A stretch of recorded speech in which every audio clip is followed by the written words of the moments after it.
Mummy, अब तो हमारा सारा सामान भी सेट हो गया, चलो ना अब बाहर घूम कर आते हैं। हाँ शीनू बेटा, चलेंगे, जल्दी किस बात की है, अब तो हमें कुछ दिन यहीं रहना है। अभी मैं बहुत थक गई हूँ, बस थोड़ी देर आराम कर लूं, फिर चलेंगे। नहीं मम्मी, आपने प्रॉमिस किया था कि आप मुझे पूरा गांव घुमाओगी। चलो ना मम्मी प्लीज, मुझे देखना है कि यहाँ गांव में लोग कैसे रहते हैं और यहाँ का मार्केट भी देखना है मुझे। अच्छा बाबा, ठीक है ठीक है, अब बस 1 मिनट रुको, मैं जाकर अपना पर्स ले आती हूँ। जब बाहर जा ही रहे हैं तो राशन और सब्जी वगैरह भी खरीद लेंगे। इतना कहकर सरिता ने अपना पर्स उठाया और अपनी 7 साल की बेटी शीनू के साथ घर से बाहर निकल गई, उसे पूरा केशपुर घुमाने के लिए। दरअसल सरिता एक सरकारी अफसर थी जिसे उसके विभाग की तरफ से कुछ महीनों के लिए केशपुर भेजा गया था। उसे यहाँ रहकर इस पूरे गांव का सर्वे करना था और उसकी रिपोर्ट अपने विभाग को सौंपनी थी। सरिता के पति भी एक सरकारी अफसर थे, लेकिन कुछ साल पहले एक हादसे में उनकी मौत हो गई। इसके बाद से सरिता के जीने की बस एक ही वजह थी, उसकी बेटी शीनू, जिसे वो अपनी जान से भी ज्यादा प्यार करती थी। मम्मी, आपने तो कहा था कि यहाँ बहुत सारे बच्चे होंगे मेरे साथ खेलने के लिए, लेकिन यहाँ तो बस आंटियां ही दिख रही हैं और इन सब ने अपने सिर क्यों ढके हुए हैं? अब ये गांव का कल्चर है बेटा, यहाँ सारी औरतें ऐसे ही सिर ढक कर रहती हैं। पर हाँ, ये तो सच में अजीब है कि यहाँ सिर्फ औरतें ही दिख रही हैं। अभी तक ना तो कोई आदमी दिखा और ना ही कोई बच्चा। अरे अब आप ही वो मेम साहब हो क्या जो शहर से आई हो? और ये बच्ची भी आपकी है क्या? हाय कितनी प्यारी है। जी, मेरा नाम सरिता है और ये मेरी बेटी शीनू। और आपने बिल्कुल ठीक पहचाना, मैं शहर से आई हूँ। कुछ दिनों तक मैं और मेरी बेटी इसी गांव में रहेंगे।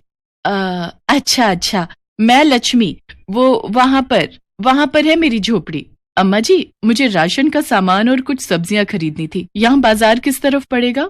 हाँ जल्दी बताइए ना, मुझे यहाँ का मार्केट देखना है और यहाँ का फेमस फूड भी खाना है। बहुत भूख लगी है मुझे। अरे हमारी बिटिया को भूख लगी है तो अब वहीं चलो हमारे साथ। चलिए मेम साहब, पहले हमारे घर चलिए, गरम गरम रोटी और साग बना के रखा है। अरे नहीं, हम आपको तकलीफ नहीं देंगे, आप बस ये बता दीजिए कि यहाँ का बाजार कहाँ लगता है, हम वहीं जाकर कुछ खरीद कर खा लेंगे। यहाँ ना तो बाजार है और ना ही की जरूरत, ले दे के 12-15 औरतें ही तो हैं। अब उनके लिए का बाजार और का घर बार, जो है सब यही है। बाकी का पूरा केसपुर तो बस घना जंगल है, जंगल। ये तो मैंने यहाँ आते हुए महसूस भी किया था, लेकिन ऐसा क्यों है भला? नक्शे पर तो केशपुर एक बहुत बड़ा गांव है, फिर यहाँ की आबादी इतनी कम क्यों है, और वो भी सिर्फ औरतें? बात कुछ समझ में नहीं आई। सब समझ जाओगी मेम साहब, चलो पहले चल के साग रोटी खा लियो, उसके बाद ही दौड़ाना अपने दिमाग के घोड़े। लक्ष्मी एक अधेड़ उम्र की महिला थी जिसका कहना सरिता नहीं टाल सकी और शीनू को लेकर उसके साथ उसकी झोपड़ी की तरफ चल दी। लक्ष्मी ने बड़े ही प्यार से सरिता और शीनू के लिए खाना परोसा, लेकिन तभी हवा का एक तेज झोंका आया जिसने लक्ष्मी के सिर से उसका पल्लू नीचे गिरा दिया और फिर ओह नो, छी मम्मी देखो, इनके सिर पर कितने सारे कीड़े हैं। छी मम्मा, चलो जल्दी यहाँ से, चलो जल्दी, मुझे इनके पास नहीं रहना। लक्ष्मी के सिर पर ढेर सारी जुएं रेंग रही थीं। वो इतनी सारी थीं कि दूर से ही देखी जा सकती थी, और तो और वो लक्ष्मी के सिर से रेंगते हुए उसकी साड़ी पर भी गिर रही थी। शीनू को इस तरह से डरते हुए देखकर लक्ष्मी ने फौरन अपनी साड़ी का पल्लू लेकर उससे अपना सिर ढक लिया और सरिता के सामने हाथ जोड़कर बोली, माफ करिए मेम साहब, अब मैं जाती हूँ, आप बिटिया के साथ खाना खाइए। 1 मिनट, ये खाना आपने बनाया है ना? अब माफ कीजिए पर हम इसे नहीं खा सकते, आप रहने दीजिए, मैं कहीं और से। मेम साहब, यहाँ सब हमरे जैसी ही हैं, बल्कि कुछ का तो हमसे भी बुरा हाल है। हमारी मानो तो जितना जल्दी हो सके अपनी बिटिया के साथ वापस शहर को निकल जाओ, वरना आप दोनों भी हम जैसी ही हो जाओगी। नहीं, ऐसा कभी नहीं होगा, मैं बहुत सफाई से रहती हूँ और यही मैंने अपनी बेटी को भी सिखाया है। हमारे सिर में इतनी जुएं कभी पड़ ही नहीं सकती, हम ऐसा कभी होने ही नहीं देंगे। मेम साहब, ये अगर अपने खुद के हाथ में होता तो हमारे केसपुर का ये हाल कभी ना होता। ये कहते हुए लक्ष्मी की आंखों में आंसू थे जिनमें उसका दर्द और तकलीफ साफ झलक रही थी, जिसे पढ़ते हुए सरिता ने लक्ष्मी से पूछा, आप सब इस तरह से जीने को क्यों मजबूर हैं? आखिर क्या है इस गांव का सच? बात 10 साल पुरानी है। तब हमारा केसपुर भरा पूरा और खुशहाल था। यहाँ की सारी औरतों के बाल खूब घने, काले और बड़े सुंदर थे। सब अपने परिवार के साथ बहुत खुश थीं। लेकिन फिर ये सब तुम्हारे लाड़ का ही नतीजा है। लो, एक बार फिर इतना अच्छा रिश्ता हाथ से निकल गया।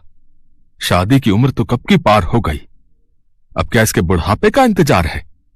मुझे तो ये समझ नहीं आता कि आखिर इतनी जुएं आती कहां से हैं इसके सिर में। जी पता नहीं जी, पिछले 1 महीने से जाने कौन कौन सी जड़ी बूटी घिस के मल रही हूँ इसके सिर पर रत्ती भर भी फायदा ना हुआ। मेरी मानो तो एक बार शहर ले जाकर किसी बड़े डॉक्टर को दिखाओ इसे, तब शायद कुछ। पहले ही मेरी जान को कम खर्चे हैं ना, जो ये आफत और मोल ले लूं। तुझे पता भी है शहर जाने में कितना खर्चा होता है, और वहां के डॉक्टर वो तो बैठे ही हैं हम जैसे लोगों को लूटने के लिए। जो करना है यही कर और जल्दी कर, वरना ले जाकर गांव के कुएं में धक्का दे दे इसे, कम से कम जान तो छूटे। कजरी पूरे गांव के ताने सुनती आई थी। उसके सिर के जुओं की वजह से कोई उसके पास तक न जाता था, और इसी वजह से उसका ब्याह तक न हो पा रहा था। वो बेचारी सब बर्दाश्त कर रही थी। लेकिन उस दिन जब उसके बापू ने इतनी बड़ी बात बोल दी, तो उसका दिल ऐसा टूटा कि उसने खुद से जाकर गांव के कुएं में छलांग लगा दी। उसे लगा कि ऐसा करने से सब ठीक हो जाएगा। लेकिन क्या हुआ इसके बाद? कजरी का दर्द कम ना हुआ, बल्कि पूरे केसपुर में फैल गया। कजरी एक चुड़ैल बन गई और उसका शाप पूरे गांव को लग गया। गांव की सारी औरतों के सिर में ऐसी जुएं पड़ी कि कई सारी औरतें सिर खुजाते खुजाते मर गईं और कुछ पागल हो गईं। फिर एक एक करके सारे आदमी अपने बच्चों को लेकर इस गांव को छोड़ गए, और यहाँ रह गईं बस हम, जो अब अपनी अपनी मौत का इंतजार कर रही हैं। नहीं, मैं इस गांव को इस तरह मिटने नहीं दूंगी, और ना ही आप सबको कुछ होने दूंगी। मुझे कजरी से मिलना होगा। ना मेम साहब ना, इस सब में ना पड़ो आप। मैं तो कहती हूँ उसकी नजर पड़ने से पहले चली जाओ यहाँ से अपनी बच्ची के साथ। सरिता तय कर चुकी थी। उसे कजरी से बचकर भागना नहीं था, बल्कि उसके श्राप से केशपुर को मुक्त कराना था।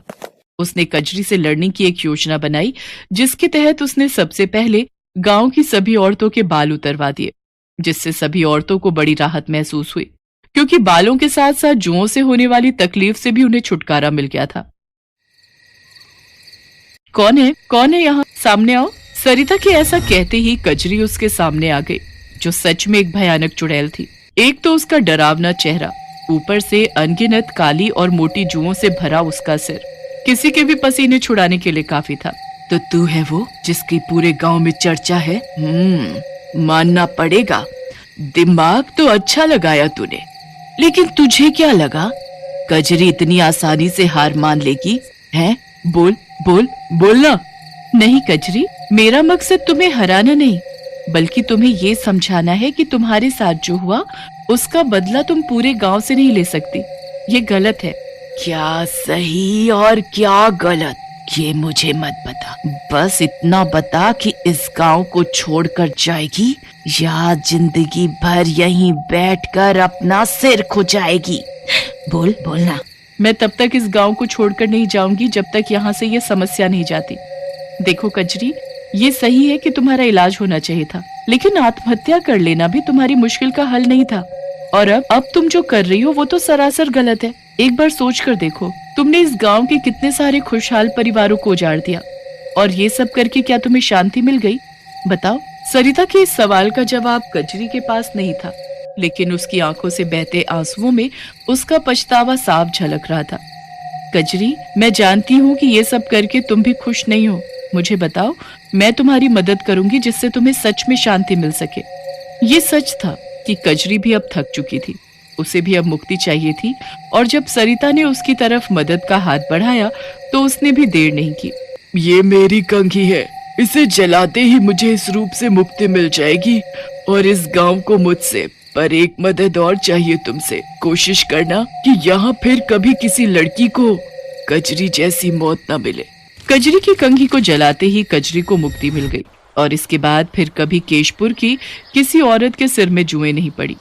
सरिता ने कजरी से किया अपना वादा भी निभाया और सरकारी सुविधाओं की मदद से केशपुर के हालात बदले।